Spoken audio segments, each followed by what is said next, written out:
आज मैं आपको विवाह से पहले किए गए कुंडली मिलान के बारे में थोड़ी सी जानकारी दूंगी। मैं एस्ट्रो उपासना, आप सभी का स्वागत है। आज मैं आपको विवाह से पहले किए गए कुंडली मिलान के बारे में थोड़ा सा जानकारी दूंगी, उसके बारे में बताऊंगी। विवाह से पहले कुंडली मिलान करना विशेष ज़रूरी होता है, ये तो आप सभी जानते हैं। कुछ लोग नहीं मानते इन बातों को, परंतु कुंडली मिलान करके ही विवाह करना चाहिए। कुछ लोगों का कहना है कि पहले तो कुंडली मिलान किए नहीं जाते थे, फिर भी विवाह होते थे और सफल भी होते थे, परंतु ऐसा नहीं है। पहले भी ऐसा होता था, ऐसी बात नहीं है। पहले भी काफ़ी हद तक समस्याएं विवाहों में आया करती थी, लेकिन अब ऐसा है, कुंडली मिलान करके यदि हम विवाह करते हैं तो काफ़ी हद तक जो वैवाहिक जीवन की समस्याएं उनको कम किया जा सकता है। मेरे विचार से तो कुंडली मिलान करके ही विवाह करना चाहिए। पहले लोगों की कुंडलियाँ भी नहीं होती थी, अपने बच्चों का भी उनको ध्यान नहीं रहता था, कब पैदा हुए हैं, कब कैसे क्या। लेकिन आजकल तो प्रत्येक माँ बाप को पता होता है अपने बच्चे का जन्म समय, जन्म स्थान। तो इसलिए अगर आप सफल वैवाहिक जीवन बच्चों का चाहते हैं तो बच्चों के विवाह से पहले कुंडली मिलान करके ही विवाह करना चाहिए।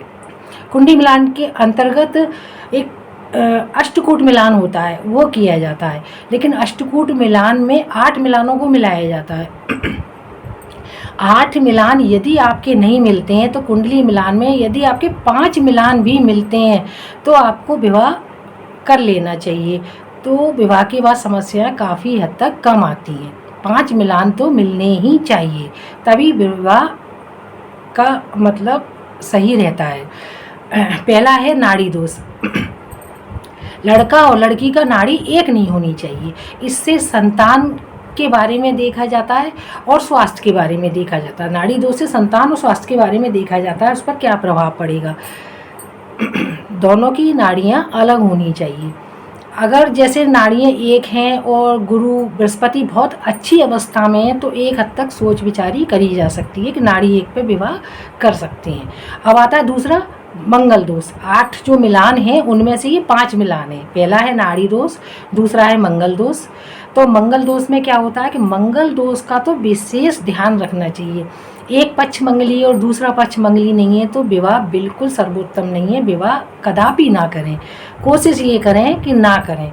और नहीं तो ये है कि जैसे एक मंगली है और एक मंगली नहीं है तो जो मंगली है कुछ उपाय उसके करा करके विवाह से पूर्व तो हम कर सकते हैं, परंतु कोशिश ये करें कि दोनों ही मंगली हों। वैसे अगर किसी ज्योतिष से कुंडली मिलवाएं तो उनका कुछ, जैसे कुंडली में ये भी होता है कि कहीं एक कुंडली में मंगल बैठा हुआ तो दूसरी कुंडली में राहु, केतु, सूर्य, यदि शनि आ जाते हैं तो दोष भंग हो जाता है। तो ऐसे काफ़ी मिलान होते हैं, वो तो फिर कुंडली देखकर ही मिलाए जाते हैं, परंतु फिर भी थोड़ा बहुत पर मंगली से मंगली का ही विवाह सर्वोत्तम होता है। अगर एक पक्ष मंगली और एक पक्ष मंगली नहीं है तो इसमें काफ़ी भयंकर स्थितियां भी हो जाती हैं। विवाह उपरांत, विवाह के बाद काफ़ी भयंकर परिस्थिति और परेशानियां भी आ जाती हैं। इसलिए मंगल दोष का विचार बहुत अच्छी तरह करना चाहिए। कुंडली मिलान में मंगल दोष बहुत अच्छी तरह देखना चाहिए। तीसरा आता है बकूट। बकूट होती है, इसमें राशियों का आपसी संबंध। लड़के की राशि, लड़की की राशियों का आपसी संबंध है कि नहीं है, आपसी मित्रता है कि नहीं है, इसका भी मिलान बहुत ज़रूरी होता है। अब आते हैं गढ़। गढ़ 3 प्रकार के होते हैं, मानवगढ़, देवगढ़ और राक्षसगढ़। इसमें लड़का और लड़की के मानवगढ़ और राक्षसगढ़ ये दोनों नहीं होने चाहिए। मानवगढ़ और राक्षसगढ़ का मिलान नहीं होना चाहिए, ये बहुत ही हानिकारक होता है, आगे जाके वैवाहिक जीवन में काफ़ी समस्याएं उत्पन्न कर देता है। अब आता है ग्रह मैत्री। 5वां है ग्रह मैत्री। ग्रह मैत्री आपस में लड़का और लड़की के जो ग्रह हैं उनके राशि स्वामी या राशियों के जो ग्रह हैं उनके स्वामी एक होने चाहिए, उनमें मित्रता होनी चाहिए, आपस में शत्रुता नहीं होनी चाहिए, मित्रता वाले संबंध होने चाहिए।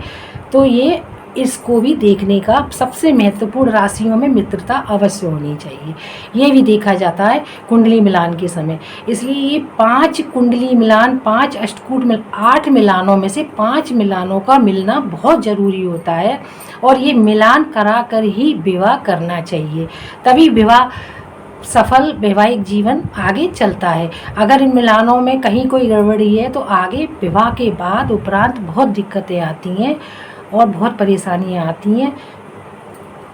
इसलिए कुंडली मिलान करके ही विवाह करना चाहिए। मेरी वीडियो आपको अच्छी लगी हो तो मेरी वीडियो को लाइक करें, शेयर करें।